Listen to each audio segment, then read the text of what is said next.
The leader of a diocese in Illinois has some advice on the healthy steps we can take to help us on our journey of faith. Bishop Thomas John Paprocki from the Diocese of Springfield has written a new book on lessons he learned in his hobby as a distance runner. He's completed several marathons and says running can teach us more about growing as a disciple of Christ. And Bishop Thomas John Paprocki joins us now. He is bishop for the Diocese of Springfield and also author of Running with a Higher Purpose. Your Excellency, welcome back. Great to have you on. I know you're an avid runner.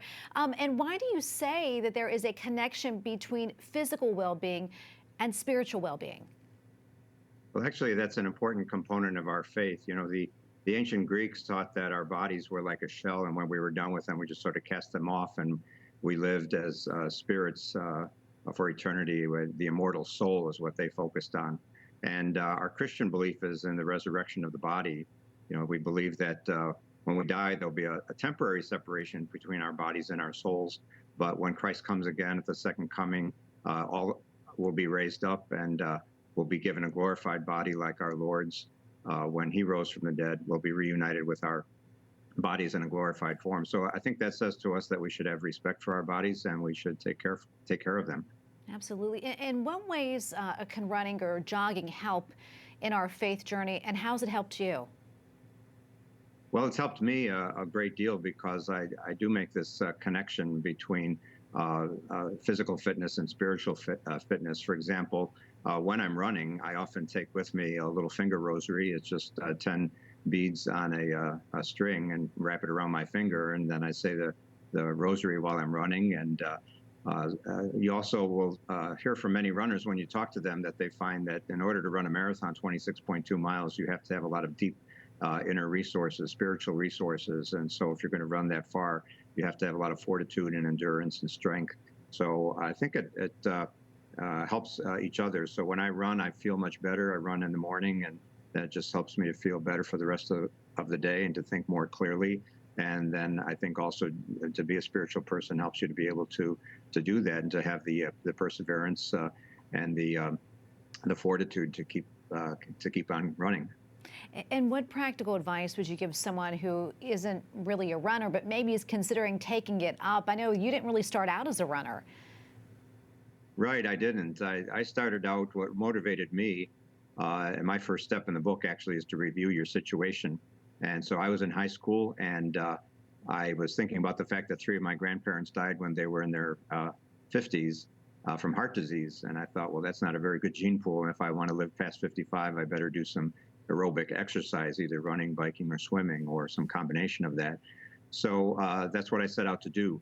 And I just went out and did a mile, and I hated it. And so I just determined I was going to stick with it, though, and did a mile at a time, and eventually graduated to 3 miles. When I was at the major seminary at Mundelein, I'd run around the lake, which is a 3-mile run, and then eventually worked up to doing a marathon some years later. I didn't run my first marathon until I was 43. Wow. So my advice to people who are maybe rather sedentary and have never done too much, I say don't try to do too much too soon.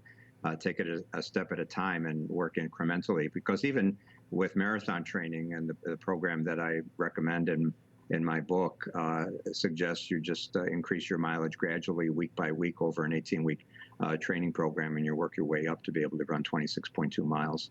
Wow, and you feel so great when you do it, even just a little bit. I want to talk about the book now, going back to that. What inspired you to write the book, and why do it now?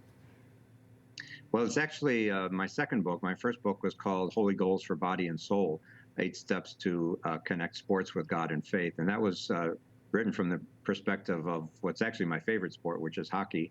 And I'm a goalie, and I'm the holy goalie.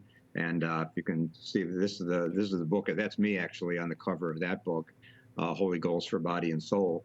And so my publisher, Ave Maria Press, asked me if I would write a book more from the perspective of my other hobby, and that's this one, Running for a Higher Purpose. That's not my picture on there, but we got some runners on the front of this one. And Running for a Higher Purpose, it's actually sort of a how-to book, you know, for those who are thinking about getting into running, if you're not a runner, or if you're a runner, you're thinking about becoming a marathon runner.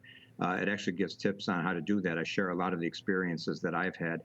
training and running 24 marathons. So in that sense, I hope it will be a practical help. Also in this book, I weave the spiritual and the physical together. So it's not like one chapter is about physical fitness and the next chapter is about spiritual fitness.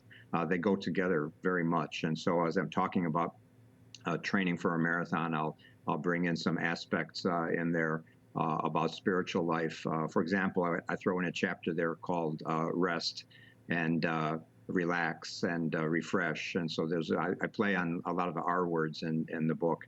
And so, that's important in our spiritual life as well. We keep holy the Sabbath for us on Sunday to have a day of rest and to go to church and to worship God. And even in the training program, it recommends that there be occasional cutback weeks, as we call it, that you can't push your body too much all the time. You have to let your body rest. You have to sleep. You get sufficient sleep. That's an important part of training. You have to eat properly. And so I have a lot of very practical tips in there as well. Yeah, absolutely. When you're running, you have to watch out for those shin splints too, so you need to get that rest. And I think this is a great time to talk about this book with the weather getting nicer and people wanting to go outside. And I understand that copies of your book are available from the EWTN Religious Catalog. Let's talk a little bit more about that. Well, that's yes, it's available from a number of sources. You can get it from the publisher, Ave Maria Press, at their website, avemariapress.com. I also have a personal website set up using my nickname, Holy Goalie. So it's holygoalie.net, and that's easy to remember. Just think of the Holy Goalie in the net. So holygoalie.net, and then at that website, people can get autographed copies. Oh, that is so great. And thank you so much for joining us and talking about this. We really appreciate it. Bishop Thomas John Paprocki from the Diocese of Springfield. Thank you so much, Your Excellency. Welcome. God bless you.